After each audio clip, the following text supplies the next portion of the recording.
What if Jesus met P. Diddy? In a sterile penthouse overlooking a city that never sleeps, a modern king sits on a lonely throne. This throne is not made of gold, but of leather and chrome, positioned before a vast mixing board, an altar to a god of his own creation. The walls are lined with platinum records, hollow trophies from a kingdom built on image and influence. But tonight, the kingdom is under siege. The hum of electricity is the only sound, masking the distant sirens that seem to be drawing closer. He is a man surrounded by the evidence of his success, yet haunted by the ghosts of the deals that made it all possible, trapped in the eye of a hurricane he created. His entire life has been a testament to a single powerful creed, a phrase repeated not just in his music, but in the silence of his own heart. Can't stop. Won't stop. For him, this was more than a slogan. It was a spiritual declaration of independence from consequence, from rest, from accountability. It was the relentless engine that fueled his ambition, justifying every compromise and silencing every whisper of doubt. To stop moving was to be consumed by the past. To stop climbing was to admit that the top was just as empty as the bottom. This philosophy was his shield, his gospel, and the very core of his identity. Then the impossible happens. Into this sanctuary of ego, a presence enters. There is no sound, no grand announcement. One moment, the mogul is alone with his thoughts. The next, he is not. The low hum of the studio ceases. The blinking lights on the console freeze. Standing near the dark, reflective screens is a man whose stillness absorbs all the noise of the world. Jesus doesn't look at the platinum records or the panoramic view. His gaze is fixed on the man on the throne. In his silence, the monuments to fame lose their shine, appearing as cheap tin plates against the weight of an eternal, unflinching truth. The mogul's well-practiced armor of charm and intimidation becomes useless. The air, once filled with his own power, is now thick with a judgment that needs no words. All the bravado, all the reinventions of his name to outrun his own shadow mean nothing here. This visitor's silence is a mirror, and in it the mogul sees not the icon but the man stripped bare. The unshakable belief that he was beyond reproach begins to fracture, challenged by a quiet authority that asks the ultimate question without ever speaking a word. What does it profit a man to gain the whole world if he loses his very soul in the process? If this encounter already makes you think, then subscribe to this channel right now, because here the power of heaven confronts the thrones of the earth. The mogul's mind races, scrambling for a defense, a script. His entire existence is built upon the relentless pursuit of more fame, more power, more distance from the man he used to be. The guiding principle of his life echoes in the sudden silence, a conviction that to stop moving is to die. This was the gospel he preached to young, hungry artists and to himself in the mirror each morning. It was a philosophy that saw rest as weakness and accountability as an anchor. He built his kingdom on the promise of perpetual ascent, a promise that demanded you never look down, never look back, and certainly never question the cost of the climb. This creed was his shield, his engine, and his God. He was a master of reinvention, a man who shed names like old skins, believing a new title could grant him a fresh start, a clean slate. From a brash producer to a polished mogul, and finally to a self-proclaimed apostle of love, each name was a carefully crafted escape from the last. It was a profound act of spiritual arrogance, the belief that one could outrun their own soul, that identity was a commodity to be rebranded and resold. He thought he could declare his own redemption, baptizing himself in the waters of fame and fortune. But the figure before him carries a single unchanging name, one that has weathered empires and will outlast every monument built by human hands. In this kingdom of noise and ambition, human beings were often just instruments in a grand orchestra of success, their own dreams and talents becoming mere notes in his chart-topping symphony. He was the conductor, and the price of admission to his world was a piece of your soul, a sacrifice laid at the altar of his vision. He demanded absolute loyalty, but offered it only to his own reflection. His empire was a testament to the idea that the strong take what they want, and the world celebrates them for it. The cries of those who were used and discarded were simply the background noise of progress, the price of doing business at the very top of the world. But Jesus represents a different kind of power, an inverted kingdom where strength is found in service, not dominance. He is the king who washed feet, the shepherd who left the 99 to find the one who was lost. His authority comes not from a throne built on the backs of others, but from a cross he carried for them. In his presence, the mogul's entire life philosophy is exposed as a hollow and frantic hustle. The relentless motion of can't stop, won't stop is met with the profound stillness of be still and know. The self-made man is confronted by the man who was God, who emptied himself for the sake of others. The air in the room grows heavy, thick with unspoken truth. The mogul's convictions, once the bedrock of his reality, now feel like sand shifting beneath his feet. The visitor's silence is not empty. It is a judgment. It asks what becomes of a man who builds a world but hollows out his own soul to do it. For the first time, the mogul feels the crushing exhaustion of his own creed. The race feels less like a path to glory and more like a flight from justice. There is nothing concealed that will not be disclosed. The light has entered the room, and it is beginning to reveal everything. Comment below. What would you do if the truth of your life was silently revealed before you? The mogul's mind, a machine built for combat and negotiation, scrambles for a counterattack. He tries to frame this visitor within a familiar context, a rival, a critic, a ghost from a forgotten deal. He mentally rehearses the lines that have always worked, the practiced smile and the disarming bravado that built his empire. But the words catch in his throat, powerless. In this suffocating silence, his entire arsenal of influence is rendered obsolete. The throne of leather and chrome feels less like a seat of power and more like a defendant's chair. His kingdom, built on the currency of noise and image, has no defense against a truth that requires no sound to be heard. Every platinum record on the wall begins to feel less like a trophy and more like an indictment. Each one represents a symphony of ambition, but also a chorus of unheard voices. The mogul built his world on the backs of young, hungry dreamers, promising them the world while taking a piece of their soul as his fee. He called it the game, but the silent presence before him redefines it as theft. The silence seems to amplify a spiritual cry, a truth that echoes from the scriptures themselves. The wages he failed to pay the workers, the artists, the believers, were now crying out against him from the earth, demanding justice in a court beyond his control. He catches his reflection in the dark, polished surface of the mixing board. For a fleeting, horrifying moment, he doesn't see the icon, the mogul, the self-proclaimed apostle of love. He sees a stranger wearing his face, a man whose eyes are hollow with exhaustion and fear. The visitor's presence forces him to see the truth of his own construction. He is a monument, meticulously crafted for public admiration, gleaming on the outside. But inside, he feels the rot. He is a whitewashed tomb, beautiful and celebrated in the daylight, but on the inside, full of the bones of the dead and every kind of spiritual uncleanness. The room becomes a battlefield for two opposing kingdoms. One is the kingdom of the mogul, loud, temporary, built on ego, and fueled by the constant need for more. It is a kingdom of reinvention, where a new name is supposed to grant a new soul. The other is the kingdom of God, silent, eternal, founded on humility, and defined by a single, unchanging name. The mogul's power came from his ability to control the narrative, to shape perception with money and media. But here he faces a power that does not negotiate with perception. It simply is. The stillness of Jesus is an unmovable mountain, and the mogul's frantic kingdom is revealed as a house of cards in a hurricane. The judgment is not in a voice, but in the air itself. It's a weight, a pressure, a knowing. Every secret deal, every betrayal masked as business, every life treated as a commodity. It all rises to the surface, not as a memory, but as a present reality. He is being seen truly and completely for the first time. The sterile penthouse, once his fortress of solitude and success, now feels like the antechamber of a final verdict.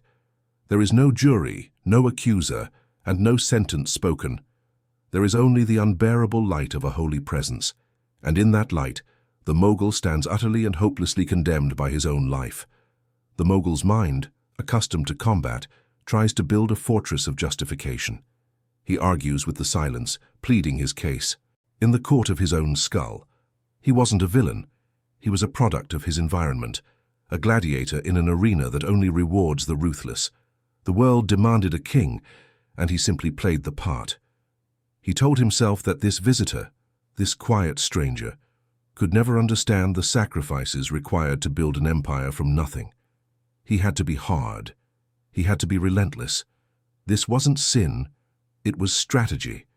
This wasn't greed. It was the fuel of ambition that inspired millions.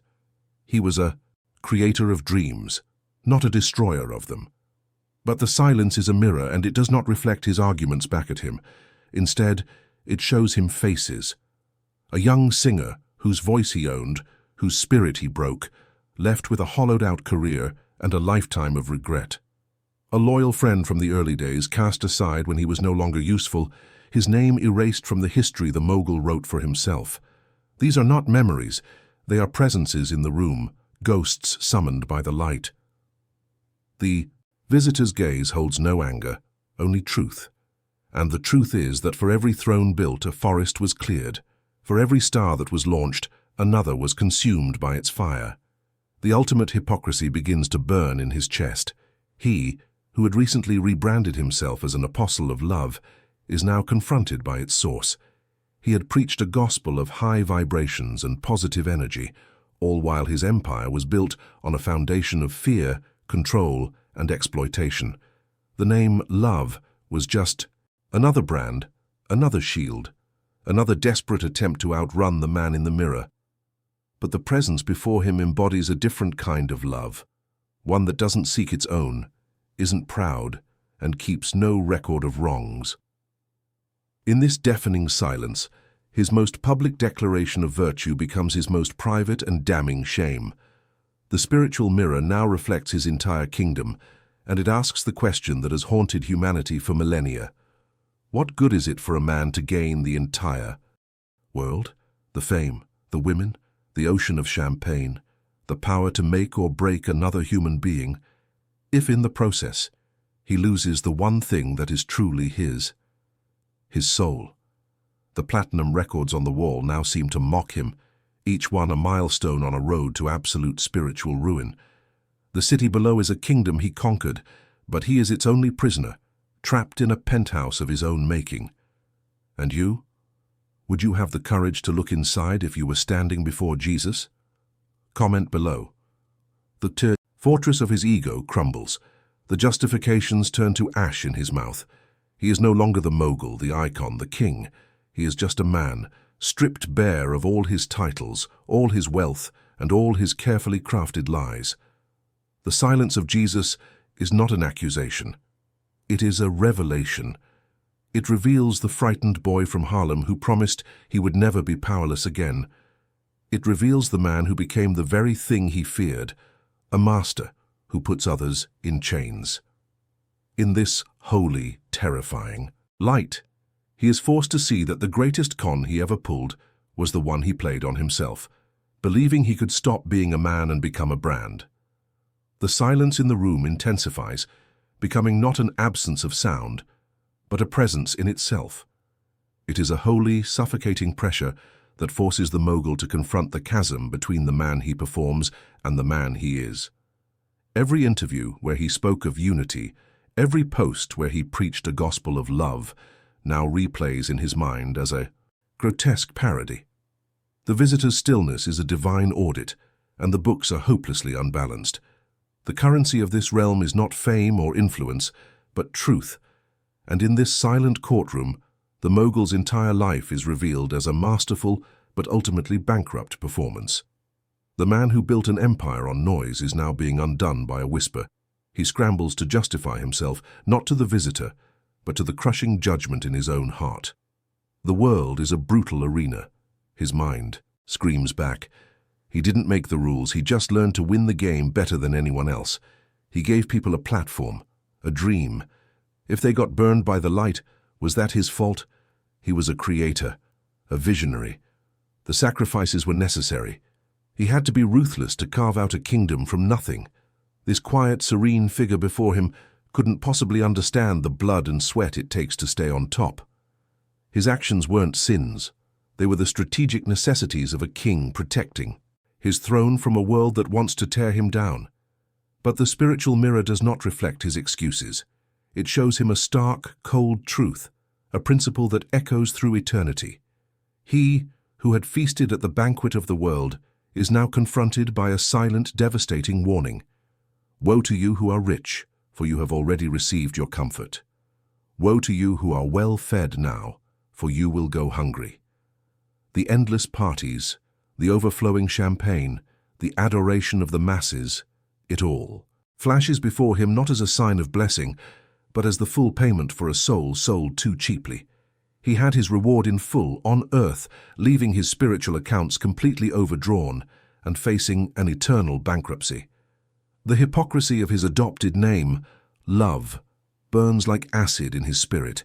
He had tried to rebrand his soul, to put a new label on a corrupted product, hoping the world would buy it.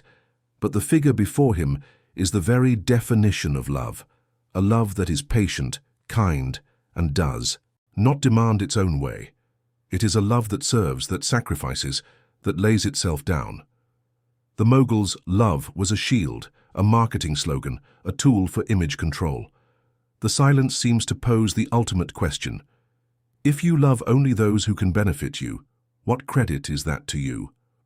In this moment, his most celebrated virtue is exposed as his most profound and damning sin. The fight drains out of him. The internal arguments cease, replaced by a vast, hollow emptiness. He is no longer the mogul, the icon, or the king. He is a man drowning in the truth of his own life, stripped of every title, every dollar, every lie he ever told himself. The visitor's presence has not attacked him. It has simply held up a perfect mirror, and the reflection has shattered him. He sees the long line of people he used as stepping stones, the trust he broke, the talent he consumed. This is his real kingdom, his true legacy. The climax is not a battle, but a surrender to the light. And you? Would you have the courage to look inside if you were standing before Jesus? Comment below. The visitor is gone, but the silence he left behind remains. It is a deafening, heavy presence that smothers the hum of the city below. The mogul stands frozen in the center of his sterile kingdom, the platinum records on the wall now looking like cheap, silver-plated indictments. A new, frantic energy begins to stir within him, the desperate need to rebuild the fortress of his ego. He tells himself this was an illusion, a moment of weakness. The world is a brutal place, and it required a brutal king. He was not a villain, he was a survivor, a general who did what was necessary to win a war that everyone else was too weak to fight. His hardness was a shield, not a sin. His mind scrambles to reassemble the logic that built his empire. He wasn't exploiting artists, he was giving them a chance at a dream they could never reach on their own. He was the architect of a culture, a visionary. The world didn't want humility. It wanted spectacle, power, and a king to admire. The quiet visitor could never understand the battlefield of fame, the constant betrayals, the hunger of the masses that had to be fed. He wasn't a sinner. He was a product of the very system that now worshipped him. He had simply mastered the game, and the silent judgment of an outsider meant nothing in the real world, where strength is the only currency that matters. But the silence that lingers in the room is a spiritual mirror, and it does not reflect his excuses. It reflects a timeless, unshakable truth. In this new quiet, an old law echoes, not in his ears, but in the marrow of his bones. Do not be deceived.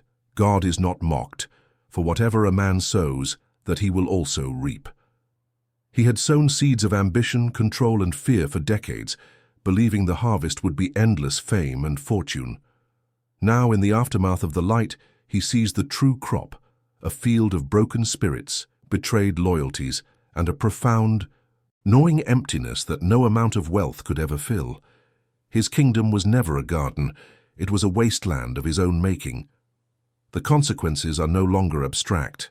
They have faces: the young singer whose spirit he broke, the business partner he cast aside, the women treated as accessories to his brand.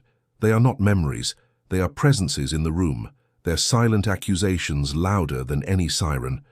Every contract designed to trap, every promise made with a forked tongue, every act of intimidation disguised as business. It all rises up not as a list of sins, but as the very architecture of the prison he now occupies. His most recent rebranding, the adoption of the name Love, now feels like the most grotesque joke of all, a holy name used to whitewash a tomb full of decay. The armor of his ideology dissolves into nothing. He is no longer the mogul, the king, or the icon. He is a man, utterly and hopelessly exposed, standing in the ruins of his own soul.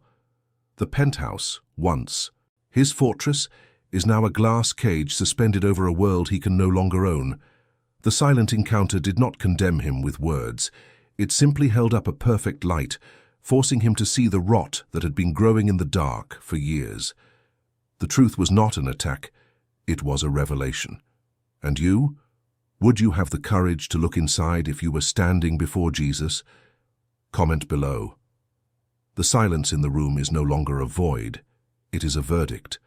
The mogul, left alone in his glass tower, scrambles to rebuild the walls of his own narrative.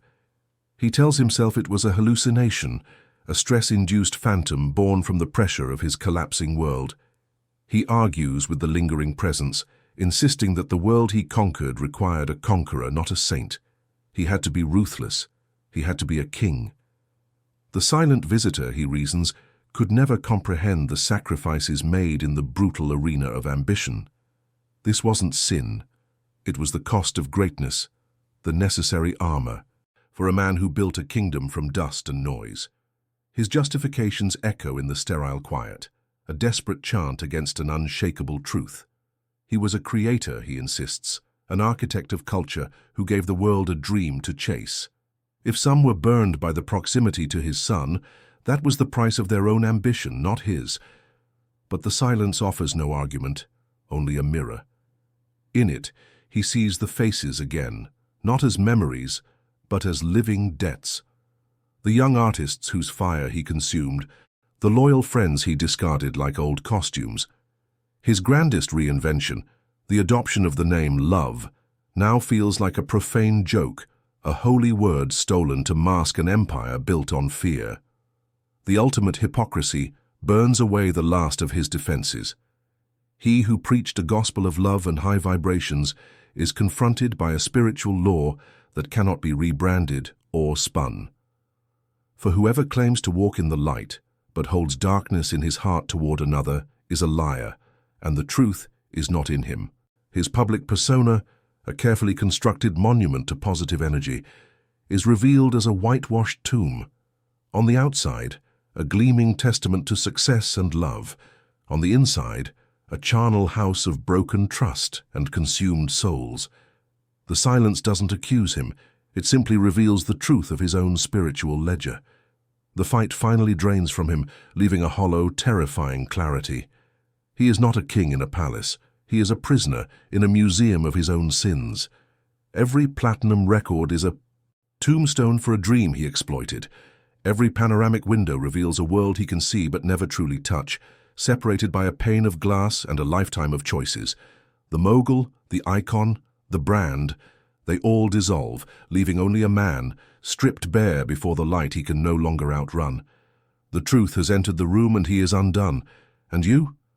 Would you have the courage to look inside if you were standing before Jesus? Comment below. The city lights below glitter like a sea of broken glass. The mogul's choice hangs in the balance, to shatter completely or to retreat back into the lie. But the spiritual law is absolute. An empire built in darkness cannot stand in the light, and the light always finds its way in. While the world bows to thrones built on shadows, we choose to follow the truth that sets men free. Subscribe now so you don't miss the next time heaven confronts a king.